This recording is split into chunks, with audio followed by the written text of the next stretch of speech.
O ano, nasampahan na kayo ng kaso sa ombudsman. Hindi ka naman katulog, ano, bossing? Ano nangyari? Sagutin nyo. Graft and corruption niya sa ombudsman. Inubos nyo na yung pera. Titigas talaga ng mga mukha nyo. Harapin nyo yan. Grabe. Di na kayo nahiya sa mga kapitbahay nyo, sa mga kamag-anak nyo. May dami-dami nyo ng pera, mga ulul kayo. Nakaw pa kayo ng nakaw. Di malaman kung ano talaga nasa utak mo. Ano ka? Mongoloid? Pambira ka? Meron ka pang, Wee! Wee! Kaya yun. Pambira. Grabe ka. Kayong mga nandiyan dyan sa Congress, magsipaghanda kayo. Ito nasa kangkong na to eh. Kung ano-ano yung iniimbestigahan, samantala yung bilyon-bilyon dyan nakabang sa loob nyo. Yung BICAM report na walang puro blanco, hindi nyo pinapansin. Ang pinapansin nyo, yung 125 million. Dito lang sa Cainta, kulang yan eh. 125 million lang. DepEd yan. Pambira kayo. Yung mga yung mga pan nyo dyan, pati hindi nyo imbestigahan. Mga kompetensya nyo, lahat naman kayo meron ba't yung kompetensya ng presidente, bilyon-bilyon yun ba't hindi nyo iniimbestigahan? Pinag-iinitan nyo yung 125 million? 125 million lang? Grabe, titigas ng mukha nyo. Mahiya naman kayo. 125 million, iniimbestigahan niya samantalang itong problema nyo sa budget blanco-blanco, pinirmahan nyo. Bilyon-bilyon yung binibira nyo dyan. 400 billion mahigit.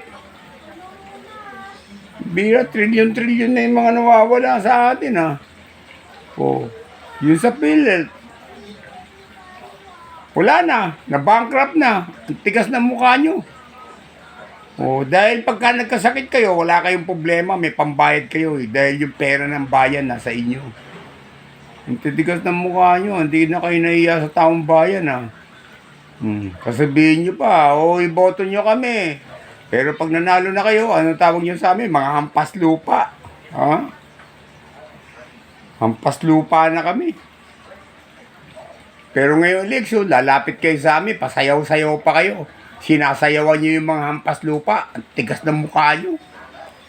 Sinisigawan na kayo sa ibang bansa. Duterte, pag pumupunta kayo dun di na kayo nahiya. Alam nyo na yun, ba't nagkakaganon yung mga tao? Kagagawan din ninyo. Bira, yung BICAM na yan ipinapasa nyo. Na blanco. Ano yung name your price? Pambira. Ngayon, nasampahan na kayo ng kaso. Anong sabi nyo? Dinadiverse lang yung problema sa impeachment. Anong impeachment? Kahit anong gawin nyo dyan sa impeachment na yan, hindi makakalusot yan. Kasi hindi matotoo yan. Gawa-gawa lang ninyo yan. Yung hawak nyo, bilyon-bilyon bakit yung nasa presidente? Ayaw nyo imbestigahan. Bilyon-bilyon yung niya. Bilyon. Alam nyo ba yung bilyon?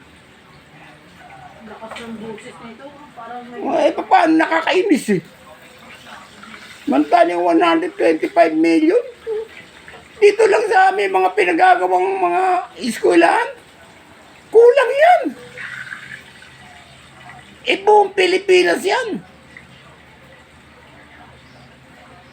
Yung tinatawag na confidential na yan, buong Pilipinas yan. Kaya yung mga tao hindi nyo pwedeng bulain, hindi naniniwala sa inyo, kaya galit na galit kayo, sabi nyo fake news Anong fake news doon? Yung BICAM report ba, fake news yun? O kahit na yung mga kasama nyo dyan, nagsasabi na ng katotohanan. Sinasabi na nila talagang blanco. O bakit kayo naggagawa ng ganun? Eh ano yung budget yun? Bakit binablanco nyo? Pagtapos papipirmahan nyo doon sa isang bangag. Eh bangag yun. O. Tapos kayo, pumirma din kayo. Mga bangag din kayo lahat. Nakakainis kayo ah. Di na kayo nahiya sa Pilipinas. Palibasa kayo, may mga bahay na kayo sa ibang bansa. Pwede na kayo dun manirahan, magsitakbo. Kaya binabankrupt nyo itong Pilipinas. Kala nyo mangyayari yan?